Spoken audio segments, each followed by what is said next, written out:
विजयता जी दिल्ली से। श्री हरिवंश महाराज जी कोटि कोटि नमन।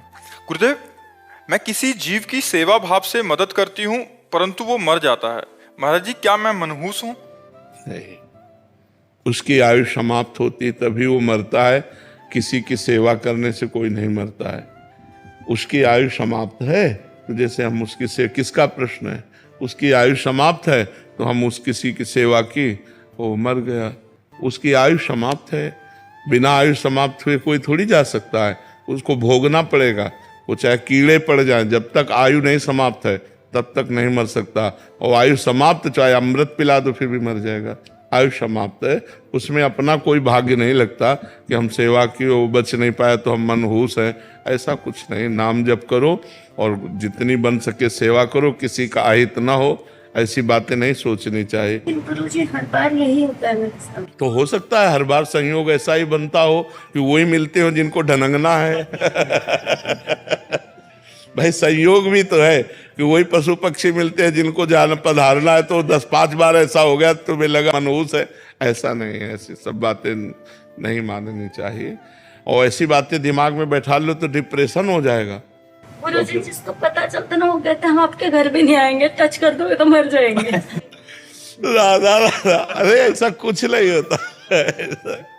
ऐसा कुछ नहीं होता है। संसार के अलग सूत्र है परमार्थ का। जो विधना ने लिख दिया छठी राव के अंक, राई घटे न तिल बढ़े, रहुरे जीव निशंक। जितना लिखा है उतने में ही श्वासें रहेंगी, चाहे पशु पक्षी की हो चाहे मनुष्य की हो। किसी के छूने या किसी की सेवा करने या किसी के कहने से, अगर कहने से हो तो बहुत लोग बनाते हैं कि पड़ोसी मर जाए, वो मर जाए, सब मर ना जाए। ऐसे कोई नहीं मरता, जब जिसकी आयु आती तभी मरता है। अजय कुमार जी बिहार से। राधे राधे महाराज।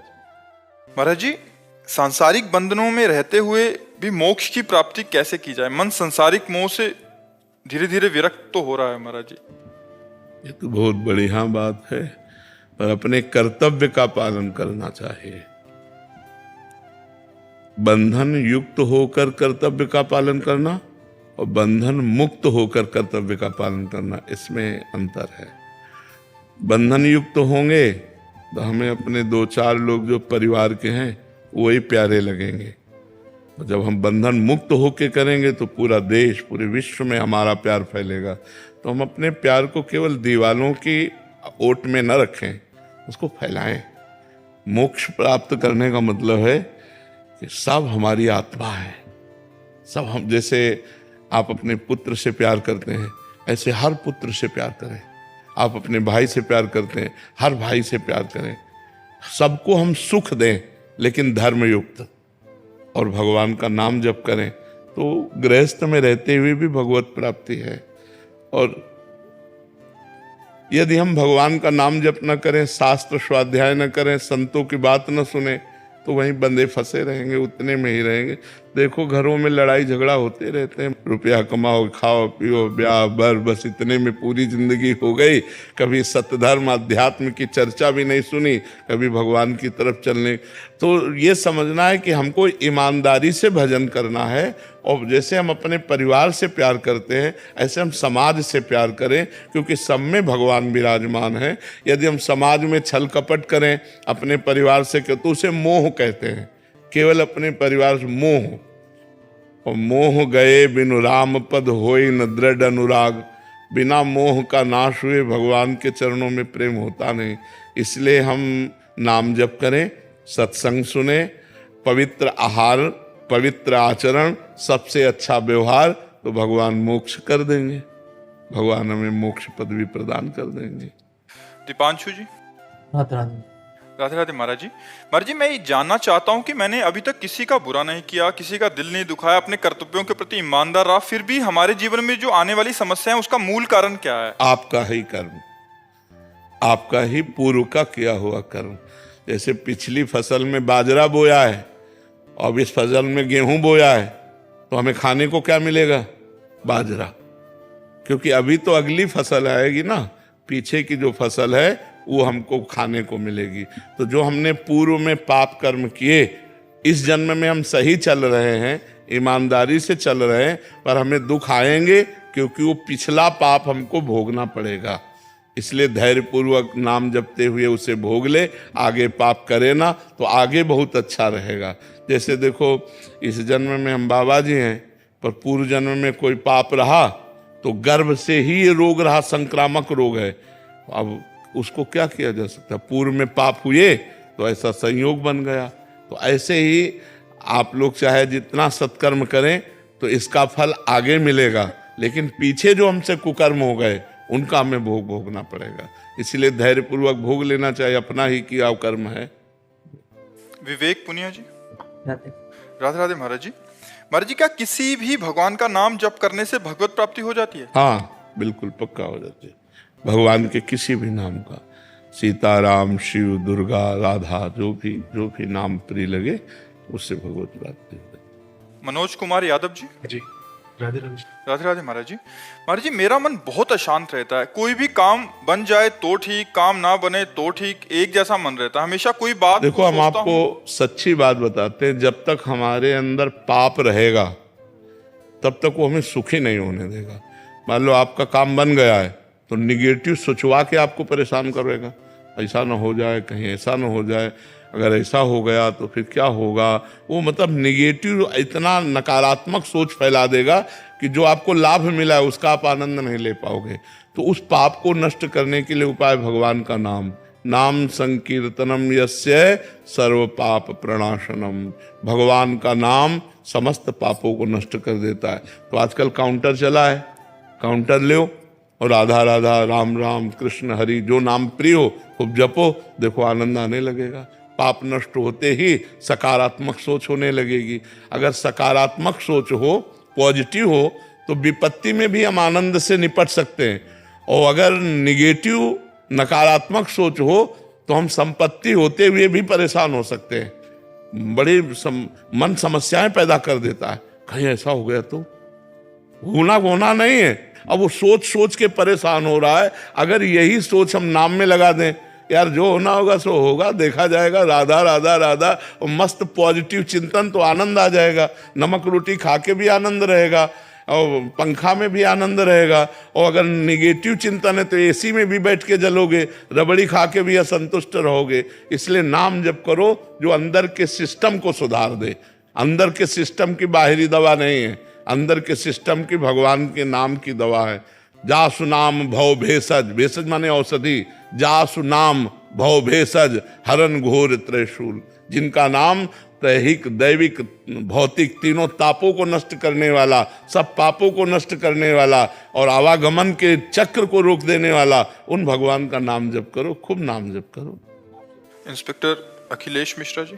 श्री हरिवंश जी। श्री हरिवंश महाराज जी। महाराज जी, भगवदाकार वृत्ति होने से सुख दुख का प्रभाव नहीं होता, ऐसा आपके सत्संग में सुना है। महाराज जी, भगवदाकार वृत्ति कैसे हो, कृपया रास्ता बताएं। हाँ, जब हम खूब भजन करते हैं ना तो हमारी वृत्ति जब बार बार प्रभु में लगती, बार बार प्रभु में लगती, तो प्रभु आनंद सिंधु है, तुम्हारे हृदय में आनंद आ।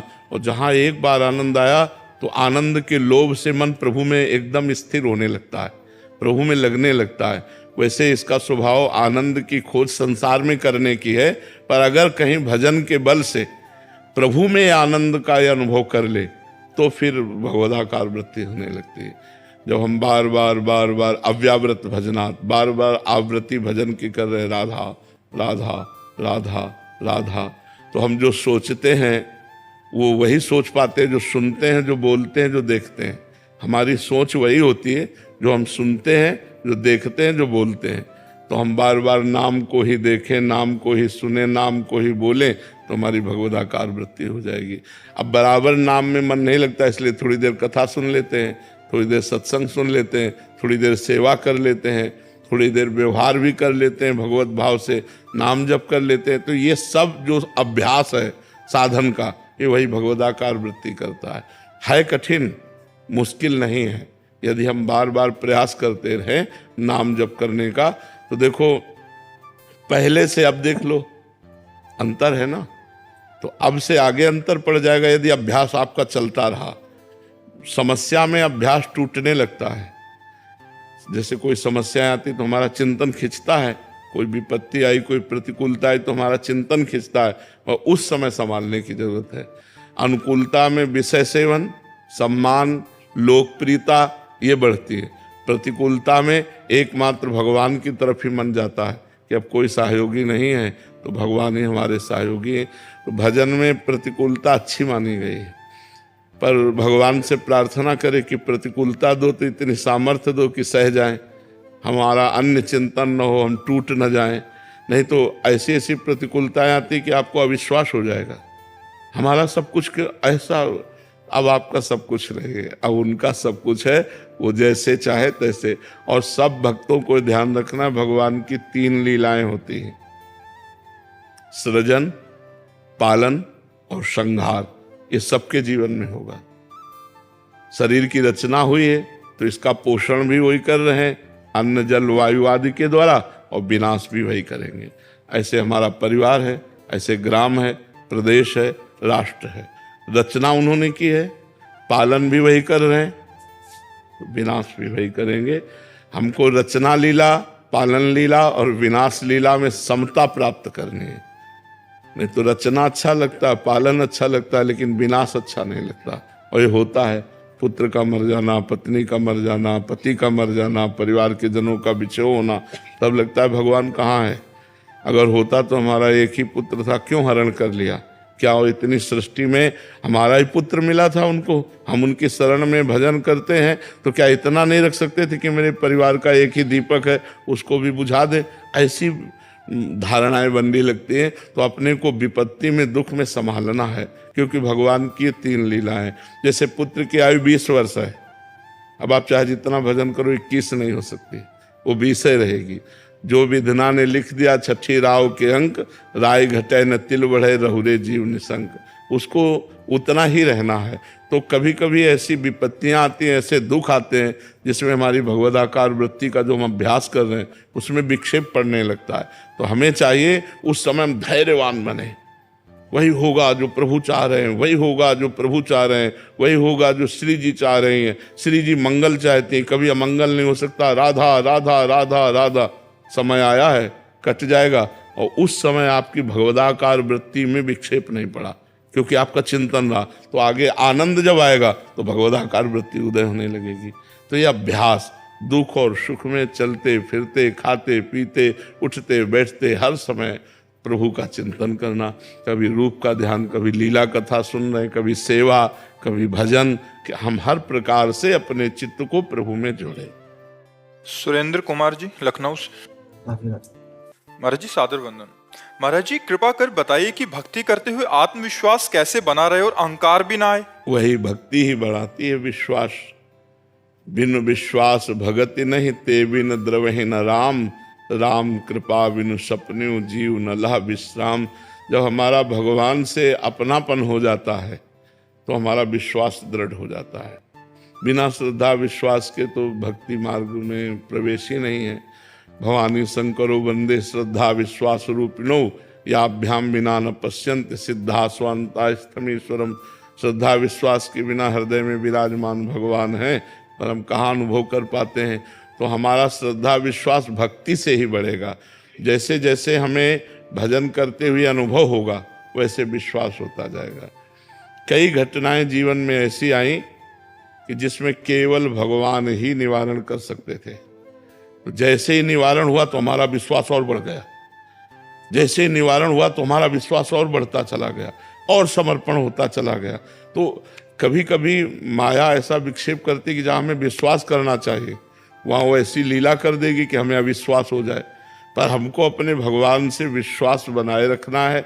अगर विश्वास नहीं रहा तो हमारे पास कुछ नहीं रह जाएगा।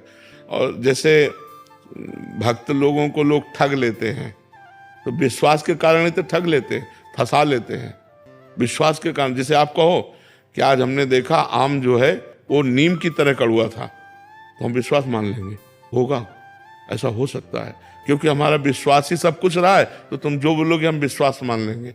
संसार का व्यक्ति क्या होता है, वो हर बात पे तर्क करता है, हर बात पे प्रश्न खड़ा करता है, हर बात में संशय खड़ा करता है। और जो भक्तजन होते हैं उनके अंदर संशय नहीं रह जाता, वो विश्वास ही उनका सब कुछ हो। इसीलिए कभी कभी ठगे जाते हैं भक्तजन, कभी कभी उनको लोग बावरा समझ लेते हैं, वो बावरे नहीं हैं, वो बहुत बड़ी वस्तु प्राप्त किए हैं, भगवान के विश्वास में है। कई बार लोग उनको फंसाने की चेष्टा करते हैं, तो उनका फंसना भी मोक्ष है, उनका फंसना भी, क्योंकि वो विश्वास, कबीरा खुद को ठगाइए। तो जब हम भक्ति करते हैं तो हमारा स्वभाव ऐसा बनता जाता है कि भगवान पे तो जाने दो, हर एक पर विश्वास हो जाता है, हर एक पर विश्वास हो जाता है। बस यही तो भगवान की कृपा होती है कि जब भक्ति और बढ़ती तो जैसे हर एक पर विश्वास हो जाता है, हर एक भगवान नजर आने लगता है, इसमें भी भगवान, इसमें भी भगवान। तो ये भक्ति ही पहले हमें श्रद्धा करना होता है और संतों के वचन सुनकर भगवान पर विश्वास करना होता है, फिर विश्वास दृढ़ हो जाता है, और जहां दृढ़ विश्वास हुआ तहां भक्ति महारानी का प्रभाव प्रकाशित हो गया, हृदय आनंद से भर जाता है। पर विश्वास, भगवान से ये प्रार्थना करे कि चाहे जितना कष्ट देना, विश्वास न टूटने पावे। एक बार किसी बात पे हम बहुत चिंतित थे, तो एक पागल एक छड़ी लिए था और ऐसे घुमा रहा था, और हमारे सामने आया, ऐसे गा रहा था, ऐसी शक्ति हमें दे न दाता, मन का विश्वास कर। हमारी तरफ देखा, मुस्कुराया, चल दिया। हम उसको पंचांग प्रणाम किए थे कि प्रभु इस रूप में आकर के हमको उपदेश दे रहे, ऐसी शक्ति हमें दे न दाता, मन का विश्वास कमजोर होना। तो हमें बहुत अच्छा लगा कि भगवान इस रूप में आके हमें उपदेश दे रहे कि संशय मत करो, मेरे पर विश्वास करो। तो भगवान से प्रार्थना करनी चाहिए कि आप ऐसी कोई लीला मत कर देना महाराज जिससे हमारे विश्वास में कमी हो जाए, हमारा विश्वास बढ़ता रहे। विश्वास बढ़ गया तो जीत गए, और विश्वास चला गया तो फिर निराशा हो जाती है। जैसे हमारी कोई ऐसी बात है जो केवल भगवान से बननी है, कोई बना ही नहीं सकता। ऐसी कई बातें होती हैं जिनको हम किसी से कहें तो उपहास के पात्र बनेंगे, और वो केवल भगवान ही जानते हैं, और वो बात बन गई तो आपका विश्वास एकदम पहाड़ जैसा बन गया। और अगर वो बात रद्द हो गई तो लगा यार भगवान से भी प्रार्थना किया, कोई नहीं सुनता, कोई नहीं सुनता, वो भगवान के प्रति अविश्वास होने लगता है। तो हमें भगवान से प्रार्थना करनी चाहिए कि आप हमें विश्वास दीजिए, ऐसे आप हमको अनुभव कराइए जिससे आप पर विश्वास हो जाए कि आप हमारी बात सुनते हैं, आप हमारे हैं, आप हमारे पास हैं। ऐसी प्रार्थना भगवान से करें तो भगवान के संतों के वाक्य सुनने से हमें भगवान पर विश्वास होने लगता है।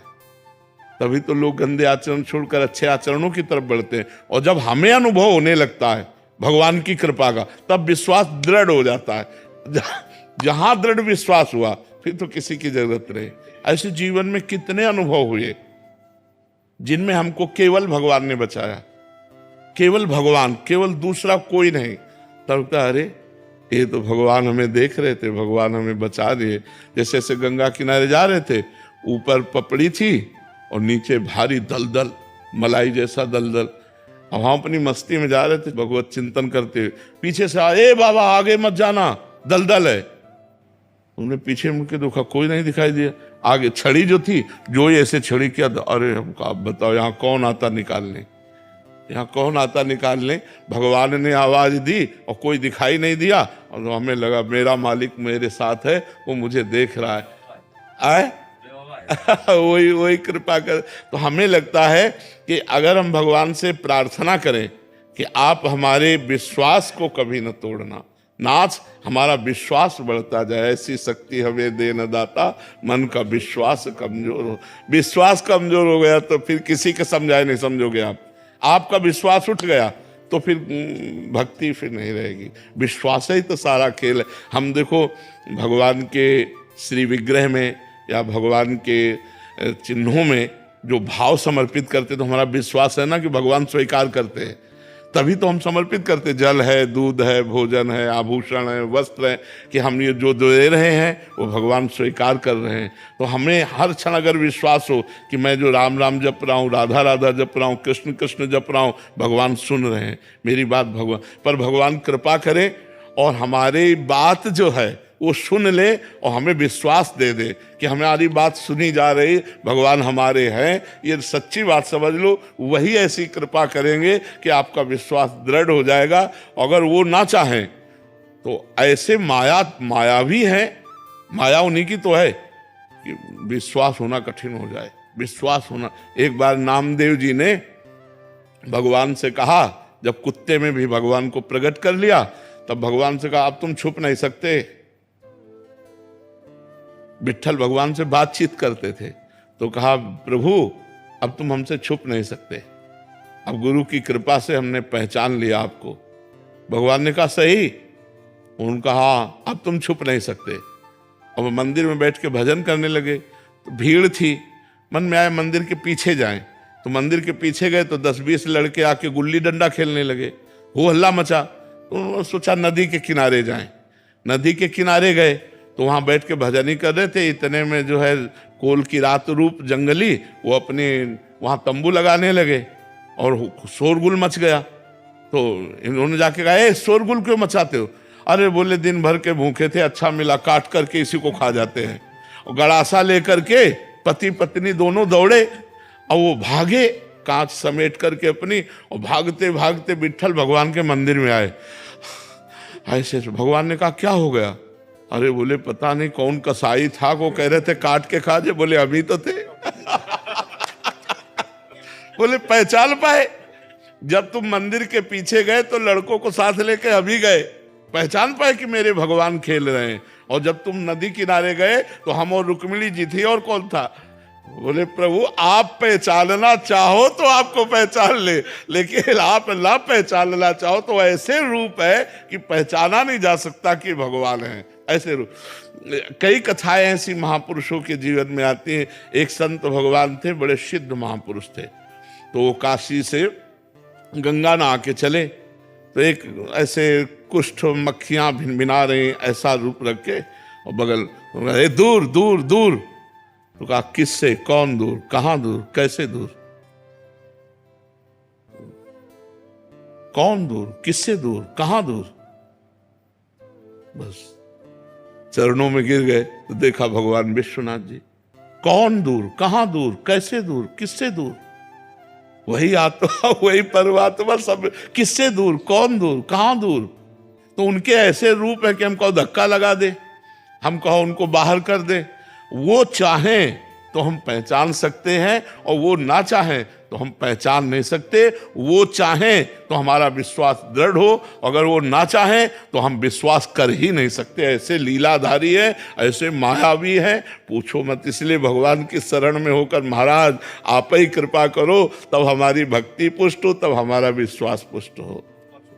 मान लो कोई तिलक लगाए है, कंठी बांधे, तो इसका प्रमाण है कि वो गंदे आचरणों से बचने की कोशिश कर रहा है।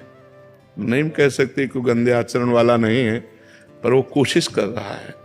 तो समाज को तो ऐसे लोगों का प्रोत्साहन, उत्साह बढ़ाना चाहिए, न कि दंड दे देना चाहिए। वो अभी एक किसी डिपार्टमेंट में ऑफिसर है, शिष्य है, तो 2 वर्ष से उसकी तनख्वाह रुकी थी। तो उनका कारण क्या? बोले तिलक लगाने से ऑफिसर नाराज हो गए और उन्होंने बंद करवा दिया था। तो 2 वर्ष बाद अब फिर शुरू हो गया उसका पेमेंट। तो का बड़ा विचित्र समय है कि तिलक लगाने पर स्कूल से निकाल दिया जाए, तिलक लगाने पर ऑफिस से विरोध हो जाए। तो हमें लगता है कलयुग बढ़ रहा है, अपनी ही वो प्रभाव वृत्ति फैला रहा है। कि भगवान नाम जप, शास्त्रों का स्वाध्याय, संतों की वाणी का अनुसरण, भगवान का आश्रय, यही से हमारी बुद्धि पवित्र होती है। नहीं तो फिर वो गंदे आचरणों का हमारे हृदय में बाहुल्य हो जाता है। दुर्वासना मम सदा परिकर्षयन्ति, हमारा मन दुर्वासना की तरफ तो जल्दी चला जाएगा, लेकिन उपासना की तरफ जाना कठिन है। तो हमें लगता है कि प्रशंसा के पात्र हैं वो लोग जो सतमार्ग में चलना चाहते हैं या चल रहे हैं। पर संसार, एक ऑफिस से आके बता रहे थे कि हम ऑफिस में जाते हैं तो मुझे शर्मिंदा करते हैं, मैं तिलक कंठी बांध के, जो कहने दो, आप हिम्मत करके जाते रहिए। तो कई लोगों ने ऐसा कहा कोई और उपाय है, तो उन्होंने कहा हाँ उपाय है, सूखी रज ले लिया, ऐसे कर लिया तो तिलक भी बन गया और नहीं भी बन गया। देखो हमें भक्ति करनी, दिखावा तो करना नहीं। अगर ऐसा कहीं लगता है तो हम ऐसे चिन्ह, जो हमारी आचार्य परंपरा है, तो ऐसे सूखी रज ले ले और ऐसे करे और ऐसे कर ले तो तिलक लग गया, संस्कार हो गया। लेकिन तिलक लगा भी नहीं कि बाहर दिखाई दे, तो ऐसा भी कर लेना चाहिए। ऐसा ना करे कि नौकरी पे आ जाए तो परिवार का पोषण बंद हो जाए, भगवान की सेवाएं बंद हो जाए। तो फिर अब मान लो 2 वर्ष से उसे तनख्वाह नहीं मिल रही थी, नौकरी पेशा वाला आदमी परेशान था। तो हम सबसे प्रार्थना करते हैं कि जिनको तिलक लगाकर कंठी बांधकर अपने ऑफिस जाना या अपनी नौकरी या अपने किसी भी डिपार्टमेंट में परेशानी पड़ रही, तो वो सूखी तिलक लें, सूखा रज लें, उसे गीला ना करें, ऐसे लगा लें। या जिनके घर में कोई विरोध हो रहा है तो वो तिलक भी लग गया जिससे वैष्णव संस्कार बन गया, और नहीं भी लगा जिससे कोई विरोध नहीं करेगा। अच्छा, हृदय में राधा राधा कह रहे हैं, बाहर कंठी तिलक नहीं है, तो भगवान तो जान ही रहे ना। बाहर कंठी तिलक है, हृदय में हम संसार का चिंतन करें तो बात तो बनेगी नहीं ना। बात बनेगी भगवान के चिंतन से।